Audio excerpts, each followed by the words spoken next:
Welcome back to the channel. Today we're going to take a look at this bloody elbow article because it caught my attention. I thought it was quite interesting. It's Justin Gaethje. He's not happy with the UFC at the minute. Let's take a look. Justin Gaethje claims he's being used by the UFC as he turns down contender fight.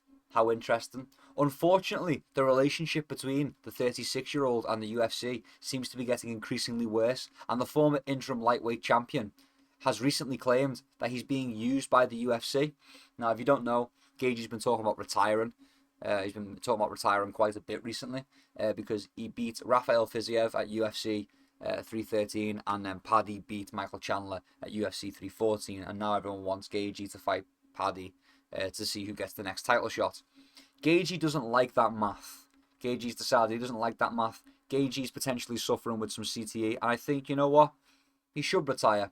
I think he's got, if he can't see what's going on right now, then he's definitely got some sort of CTE, some sort of brain damage going on. And so, yeah, you know what? He should retire. He should get out of the sport right now because we don't want to see him get hurt any further. Here's the quote from Gaethje. Absolutely not. I won't fight Pimlet. In quotations, in brackets. If that's the route they want me to take, I don't believe they need me anymore. They never needed you, man. It's the UFC. They don't need any of the fighters. They don't need any of them in particular. What are you talking about? That's just arrogant. It's not... I know that sounds petty or whatever. That's not petty. It's just arrogant. It's just foolish and arrogant. You think they needed you at any point? They didn't need you ever. But I'm number 3 in the rankings. I'm 3-1 in my last 4 fights. Gaethje, that's not how it works, man. You see, this is what I'm talking about with the CTE. That's not how it works. You see, you go off the last 5 fights if they've got them. And in his last 5 fights, he's actually 3-2. You know, let's not beat around. 3-1 looks better, but you know it's 3-2. It doesn't look as good, does it? I'm 3-1 in my last 4 fights. The champion, Islam Makhachev, was calling to fight me. He vacated. They bring a new guy in and give him a 2-2 fight.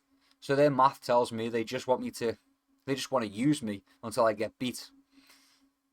Then I'm going to have to reevaluate what I'm doing because I signed up for a merit-based system. Look, that's ridiculous, Gaethje, man. Maybe you are suffering from CTE, but that's kind of ridiculous. Look, Gaethje, man, in the event that you see this video, let me put it as simply as possible for you. You can't be the number 1 contender right now because you got knocked out by Max Holloway.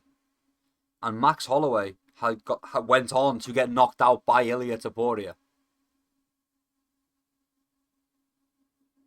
You can't. You just can't. It can't be you, man. I'm sorry, it can't be you. Like, you got knocked out by Max. Max got knocked out by Ilia. MMA maths doesn't add up, but that's a simple equation for you there, brother. Dustin Poirier got the fight because he already has 2 wins over Max Holloway. It's not super complex. If you want a title shot next, be it for the BMF, be it for a real belt, you're going to have to compete. So fight Paddy Pimblett. You beat Fiziev. You already fought Fiziev and beat him once, and it wasn't any more impressive than the first time you did it. It was arguably less impressive. Where's the improvement? Anyway, if you enjoyed this video, please leave me a like. Consider subscribing for some more banging content. And until next time, keep your chin down and keep swinging. Peace and love. I'll see you around. So as an MMA YouTuber, I'm kind of obligated to do a video reacting to McGregor's penis pictures.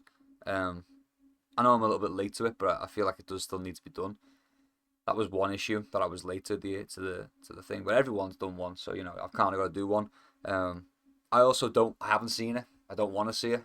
You know, I'm the straightest MMA YouTuber, so it seems, because I haven't seen them. I don't want to see them. Thank goodness.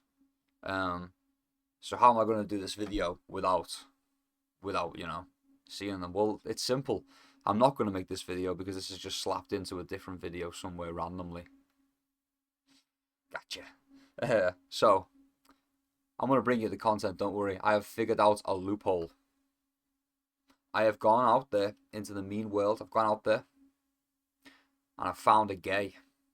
And I'm going to have a gay react to McGregor's penis. Absolutely genius. Don't worry. If you were concerned for my health, don't worry, I wore gloves and a condom the whole time. There's no way I could have caught the gay. I stayed at a 10 meter distance the whole time. So not an airborne, wore a mask. Here's the review. Hello, Not So Lethal channel. I am the registered homosexual, also known as Shadow Square, who has been called upon today to react to Conor McGregor's penis. Why I have been asked to do this, I do not know. However, I have a job to do, and I will do it for all of the homosexuals out there, and also because I'm genuinely quite curious. He seems like a well-endowed man from the pictures I've seen, so let's see if he is actually well-endowed. Oh. Oh. Oh no. Oh no. Couple of things. Let's start off with the easiest of those. Why is it crooked? Oh my god, that's very crooked. Secondly, it's very small compared to what I expected, at least. I expected some sizable manhood in there, but apparently not. Apparently, wow. Okay. Overall opinion, he's not a very impressive man. You can tell that he has definitely done drugs in his life. Because as we all know, the easiest way to have a small penis is to do drugs. Dare kids, stay in school.